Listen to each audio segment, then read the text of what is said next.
Today, with the help of photos and text material, I may change some attitude to the world of the past or history for many people. The first 3 photos that I want to show you. Guess what kind of country it is? You won't believe it, but it's Afghanistan. Who doesn't understand what I'm talking about? I'll show you this photo. Yes, Afghanistan used to be almost a secular state. In the 50s and 60s, students preferred the Western style of dress, and young people of both sexes communicated relatively freely.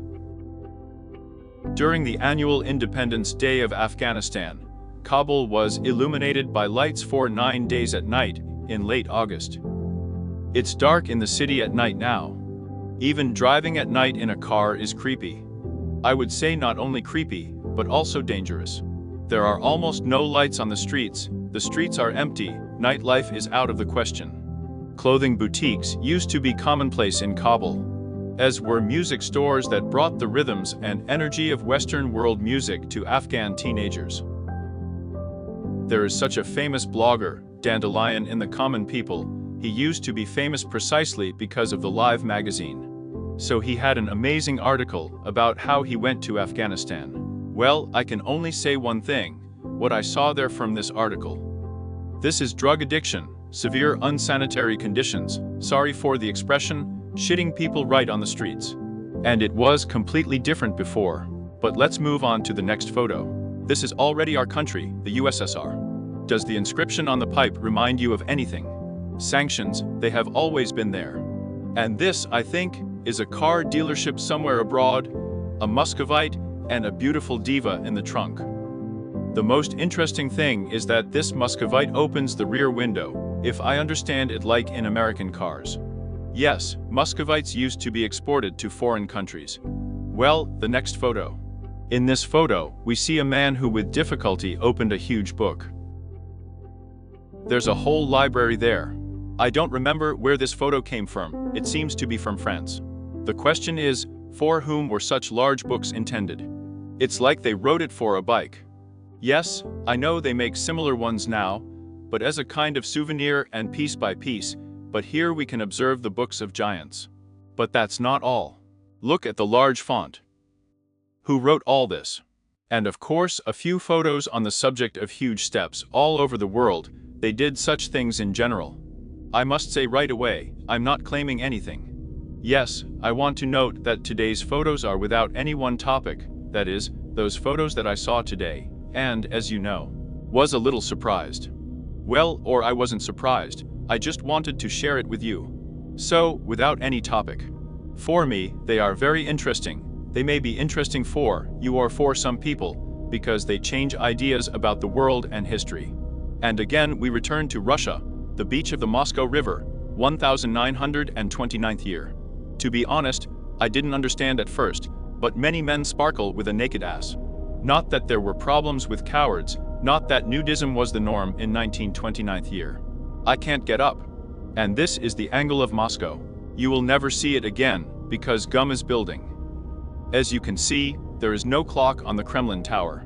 The following photo, actor Chuck Connors, raises Leonid Ilyich Brezhnev 1973rd year.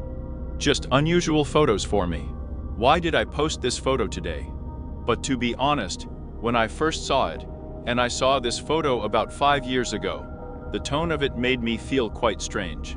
I don't know about you, but for me, yes, it's like the general secretary, and in an embrace with an actor. Well, we know that Leonid Ilyich liked to kiss and the like.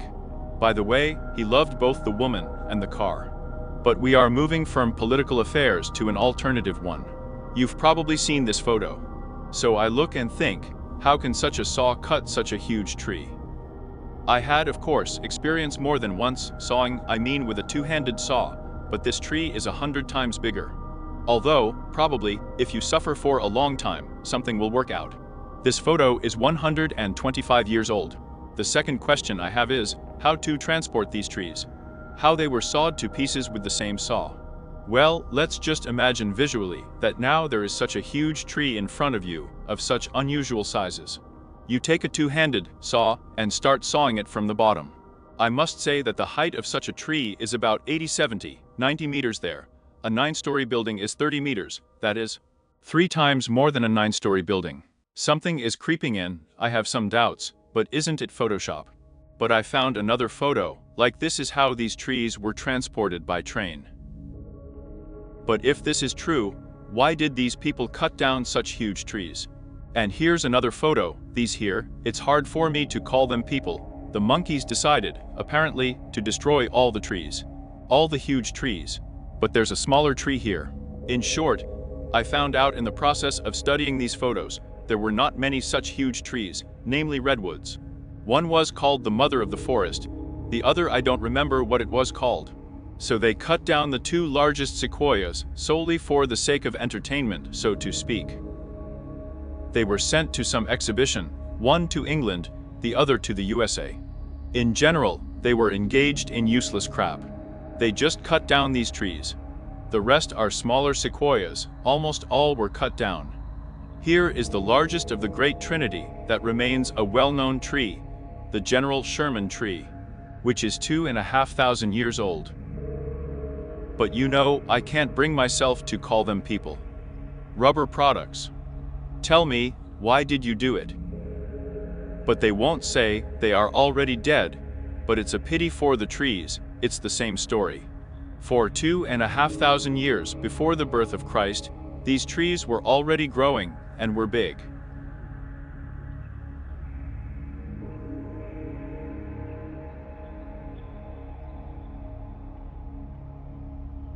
The following photo is a fish that used to be found on the Volga River.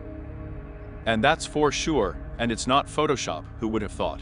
We have a local history museum in our city, where fish of huge size, similar sizes are exhibited. This is beluga. And according to the stories of the grandfathers, it can be understood that there were a lot of different and big fish. By the way, I remember as a child how sturgeons were carried to the shore with their bellies spores. Imagine they just took black caviar from the fish and threw the fish out. Lawlessness. Finished playing. Now the sturgeon. It's like the USA tiger, just as rare. It feels like people are living and not thinking about the next generations, that is, about their own children. And after us, at least later. The next photo. Everyone knows the Tesla car, a beautiful car, but about 130 years ago. Such a miracle materialized with the help of designers. The first car to exceed the speed of 100 kilometers per hour was an electric car. Racer and automobile designer from Belgium, Camille Nazi, in April 1899 year, on his electric car, took part in competitions held in the city of Ashur near Paris. There, his rocket car set a world record for land cruise. The electric car crossed the mark of 100 meters at a maximum speed of 106 kilometers per hour. In other words, according to the form, we understand that people roughly knew what aerodynamics was. But according to the internal stuffing, we should understand that the first stages of the mass appearance of cars were in their initial form with an electric propulsion. But oil can be refined, gasoline can be obtained and sold, having a constant profit. It's hard to get it yourself. And they won't. It is necessary to create an oil production plant and a processing complex. But electricity, please, without any problems, it can be taken everywhere using different methods. Solar energy, wind energy. Probably many adults will say, yes, we all know this, but there are younger people, a new generation, who are probably in some illusions. Now I turn from the photo materials to the written ones. A note from the magazine Around the World, 1955th year of the USSR. It wasn't that long ago. Quite an interesting article I read selectively about the flat Earth. I'm reading. Only almost 3 centuries after the discovery of Copernicus in 1832nd year, under the onslaught of rapidly developing natural science, the Catholic Church was forced to lift the ban on the teachings of the great Polish astronomer. However, reactionaries in science and Dana are not trying to distort the revolutionary ideas of Copernicus to present his teaching only as one of the possible hypotheses. They declare that supposedly from the point of view of the theory of relativity, the systems of Ptolemy and Copernicus are equal. since it does not matter whether the Earth moves relative to the Sun or vice versa. As Ptolemy claimed, the Sun is relative to the Earth. Secular academician Fock and other progressive scientists have refuted the attempt of modern obscurantists to use science to justify religion. They proved that the theory of relativity does not refute Copernicus' brilliant discovery at all, and that the fact of the Earth's motion follows from the totality of modern scientific knowledge. Despite this, even now, in the second half of the 20th century, there are still countries where it is forbidden to talk about the movement of the Earth. For example, in the Dominion of the British Empire, the South African Union, a law was issued prohibiting the demonstration of experiments proving the rotation of the Earth, for the sole reason that the godless theory of the rotation of the Earth is in contradiction with the Bible. There is a lot of evidence of the rotation of the Earth. So, for example, if a stone is thrown from a high tower, then when it falls, it will deviate to the east, that is, in the same direction in which the Earth rotates, from west to east. This is caused by the fact that the stone, being at the top of the tower, is further away from the axis of rotation of the Earth, and therefore has a greater linear velocity than the points at the base of the tower. When a stone is thrown, it tends by inertia to maintain its previous speed, and therefore overtakes the slow-moving points of the Earth's surface. The rotation of the Earth also causes the erosion of the right banks of rivers in the northern hemisphere of the Earth, and the left in the southern deflection of winds as they approach the equator. The Earth is flattened, and many other phenomena. Until recently, the rotation of the Earth was clearly illustrated by the well-known experience with Foucault's pendulum. And so on? From all of the above, we understand, first of all, back in the mid-50s, in the early 60s, there were disputes about the shape of the Earth. Firstly, in the Dominion, according to the status, the following territories fell under the definition of Dominion: the Canadian Dominion, the Union of Australia, the Dominion of New Zealand, the Union of South Africa, the Irish Free State, and the Dominion of Newfoundland. So, experiments were prohibited there, which concerned the identification of the shape of the Earth of the ball. It was quite recently, dear friends, quite recently. A few years later, a man flew into space.